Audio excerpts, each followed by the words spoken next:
እንግዲህ ብልጽግና የተለየ ዓለም ላይ ነው ያለው። ኢትዮጵያ ላይ ያለ አይመስልም ራሱ።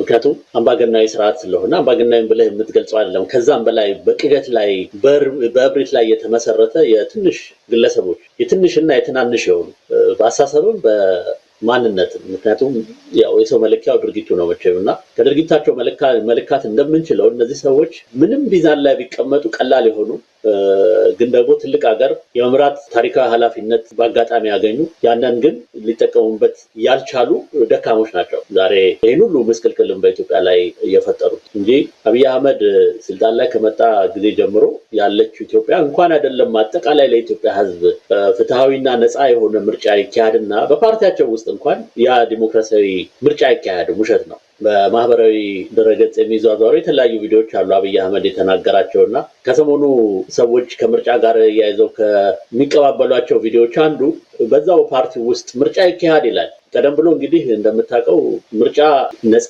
በሆነ እና በውድድር ላይ በተመሰረተ ሁኔታ የሚደረግ ብቻ ነው በኢትዮጵያ ውስጥ ከዚህ በኋላ እንጂ አምባገናዊ በሆነ መልኩ ግለሰቦች እንደፈለጋቸው በምርጫ ስም የሚቀልዱበት ሁኔታ አይኖርም የሚለው ፕሮሚስ ተደጋግሞ ሲናገረውም የነበረ ነገር ነው እና ግን በዛ ፓርቲያቸው ፓርቲ እንበለው ያው የብሔረሰብ ማንነት ያላቸውን ጉግማንግጎች ሰብስበው ነው ያው ኢህአዴግ የጥንቱ የጠዋቱ ኢህአዴግ ስሙን ቀየር አድርጎ ብልጽግና ያለው እንጂ ያው የኢህአዴግ ወራሾች ናቸው ኢህአዴጎች ናቸው እነዚህ ሁሉም እዛ ውስጥ ያሉ በአጠቃላይ ተቀጥላ ሆኖ ከውጭ ከገቡት ከዛ ባሻገር ያሉት በሙሉ ኢህአዴጎች ናቸውና ያው በተለመደው አሰራር አሁን አብይ አህመድ ከዚህ በኋላ ለምርጫ እንግዲህ ምርጫ እያካሄደ ነው በዛ ውስጥ እሱ እዛ ቁጭ ብሎ እኮ ነው አብይ አህመድ ብቃት የለውም ፓርቲውንም ሊመራ አይችልም የምትሉ እጃችሁን አውጡ።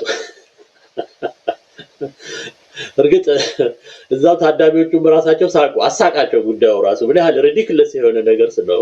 በመጀመሪያ ደረጃ ፍትሃዊ ምርጫ ለማካሄድ ሰብስበህ የፓርቲ ሰዎች አብይ አህመድን አይገባውም የምትሉ ሰዎች እጃችሁን አውጡ የምትልበት ሁኔታ በኢትዮጵያ ውስጥ የለም። ምክንያቱም አንድ ሰው እጁን አውጥቶ አዎ በትክክል ጠቅላይ ሚኒስትር አብይ አህመድ ፓርቲውን የመምራት ብቃት የለውም ምክንያቱም ሀገሪቷን ለዚህ ሁሉ መስቅልቅል የዳረገ ሰው ነው ብለህ ብትናገር ምን ሊደርስብህ እንደሚችል ይታወቃል። እሱ የሚሾማቸውን ሰዎች እኮ ነው እሱ የሚሾማቸውን የሚያነሳቸውን የሚጥላቸውን ኬዝ የሚጫወትባቸውን ሰዎች ሰብስቦ እጃችሁን አውጡ እኔን የምትቃወሙ እና ደግሞ ሰዎች ሲስቁ አይ ዝም በሉ ይሄ ብዙዎች የሚታዘቡት ምርጫ ስለሆነ ሙሉ በሙሉ ዲሞክራሲያዊ መሆን አለበት ደግሞ አላቸው። ያው ስታየው ኮሜዲ ነው ይመስለው እንጂ አንድ ጤነኛ የሆነ ሰው እንደዚህ አይነት ቀልድ አገር መራለሁ የሚል ሰው እንዲህ አይነት ቀልድ ውስጥ ይገባል ብለህ አታስብም። ምክንያቱም እንዲህ አይነት ምርጫ ነው አብይ አህመድ ምርጫ ብሎ የሚያስበው በመጀመሪያ ደረጃ ለሱ የሱን የስልጣን ዘመን የሚያራዝም ግርግር ነው የሚፈልገው እንጂ ምርጫ የሚባል ነገር የለም። አሁን በአማራ ክልል ፋኖችን መግለጫ አውጥተዋል። ምርጫ ሊካሄድ የሚችልበት ሁኔታ ለምሳሌ የለም፣ ሁሉም ክልል የለም። በተለይ ደግሞ የአማራ ክልል እንደምታውቀው በከፍተኛ ሁኔታ ሰላም የሌለበት ከሰላም አለመኖርን ባሻገር ደግሞ ሰዎች ገብተው መውጣት እንኳን የሚችሉበት ሁኔታ የለም። አይደለም ፍትሃዊና ሰላማዊ የሆነ ምርጫ ማካሄድ ይቅርና ከቤታቸው ገበያ ደርሰው እንኳን በሰላም መመለስ የሚችሉበት ሁኔታ በአሁኑ ጊዜ የለም። ይሄ የታወቀ ነው። ትምህርት ቤት ሄደው ትምህርት መከታተል የሚገባቸው ልጆች ትምህርት ቤት ሄደው መማር የሚችሉበት ሁኔታ የለም እንኳን ምርጫ ማካሄድ ይቅርና ነጋዴው ነግዶ መኖር የሚችልበት ሰራተኛው ሰርቶ መኖር የሚችልበት እንደ ሰው ተቆጥሮ የሚኖርበት አገር የለውም። አገር አልባ ነው የሆነው። አብዛኛው ኢትዮጵያ ሕዝብ አሁን በአገር ውስጥ የበይ ተመልካች የሆነ አገር አልባ የሆነ በአገር ውስጥ ከስደተኛ በታች ትሪት እየተደረገ ያለ ሕዝብ ነው። በሚሊዮኖች የሚቆጠሩ ሰዎች እንደዚህ ናቸው። አዲስ አበባን በለው የትም ነው ያው ጥቂቱ ማብራትና ፋውንቴን እያብለጨለጨ ይደሰኩራል ስለ ብልጽግና እንጂ በሀገሪቷ ውስጥ ያለው ሁኔታ በአጠቃላይ ባዶ ነው። ኢኮኖሚው ባዶ ነው። ሰላም የለም። ለምርጫ መሰረታዊ የሚባሉ መስፈርቶችን ሊያሟላ የሚችል የሰላምና የደህንነት ዋስትና የለም በሀገሪቷ ውስጥ እና እነዚህ ሁሉ በሌሉበት ምርጫ ልታካሄድ የምትችልበት ሁኔታ የለም እና ይህን ቪዲዮ እንደው ለትዝብት መልሰን ብንሰማውም ጥሩ ነው እና አስመራጭ ራስ ተመራጭ ተኩኖ ተወካይ ነኝ አይባልም። ይሄ ዲሞክራሲ ባህል አይደለም። አሁን ይበቃዋል። ከአብይ የተሻለ ሰው ብንመርጥ ለኢትዮጵያም ለብልጽግናም ይበጃል እና እጩ ሆኖ መቅረብ የለበትም የሚል ሰው እድል ልስጣው።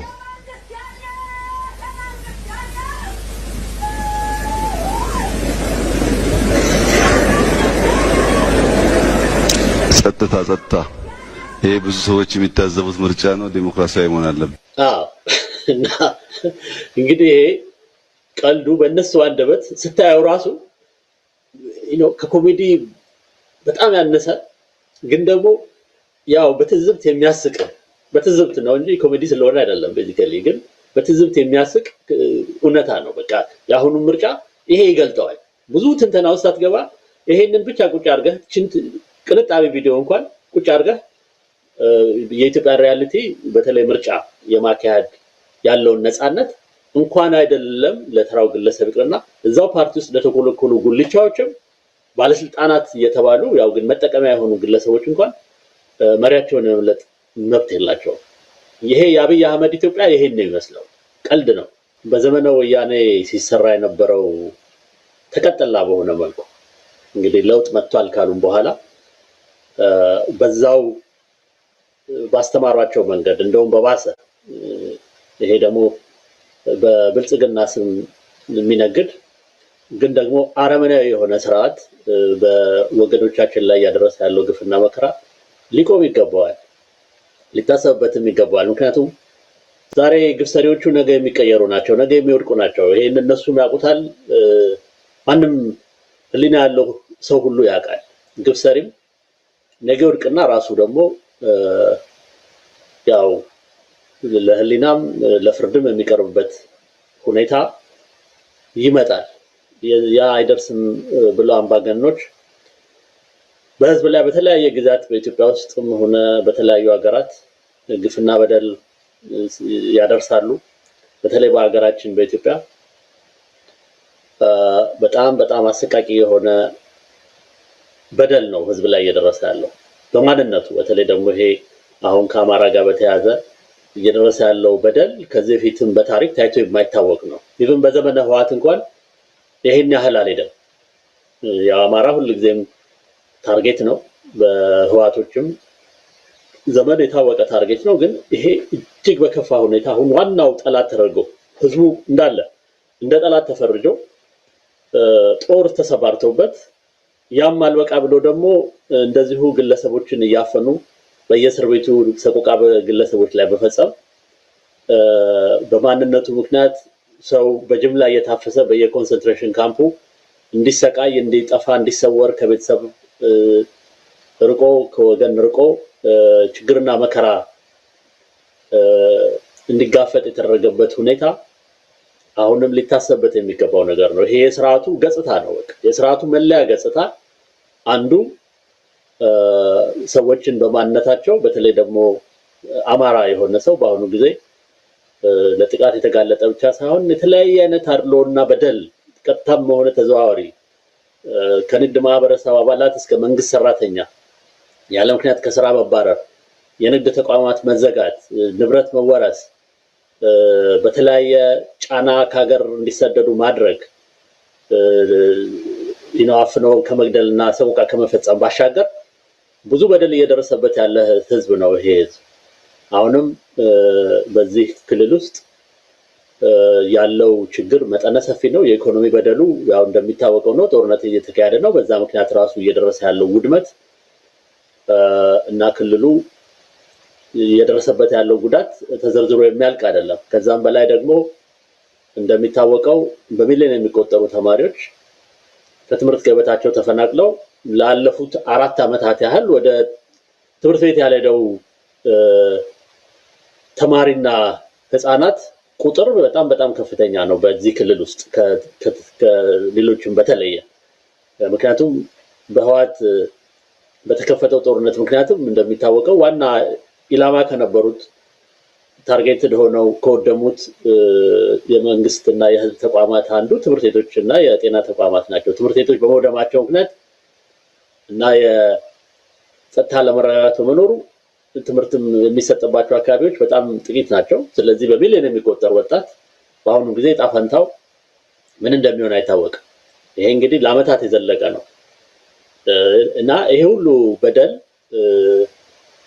ሊቆም የሚገባው ነገር ነው። ኦፍ ኮርስ ይቁም ብለን ልናስቆመው እንደማንችል የታወቀ ነገር ነው። ግን ደግሞ ዛሬ ስልጣን አለን፣ ስልጣን መከታ አድርገው በህዝብ ላይ ይህን ያህል በደልና ግፍ የሚፈጽሙት ሰዎች ደግሞ ነገሮች ተቀያሪም ስለሆኑ ቆም ብለው ሊያስቡበት ይገባል ከሚል ነው እንጂ በህዝብ ጥሪና ወቀሳ በጽሁፍና በንግግር ሊቀየር የሚችል ሁኔታ እንዳልሆነ ሁላችንም እንረዳለን። እንደማገኝ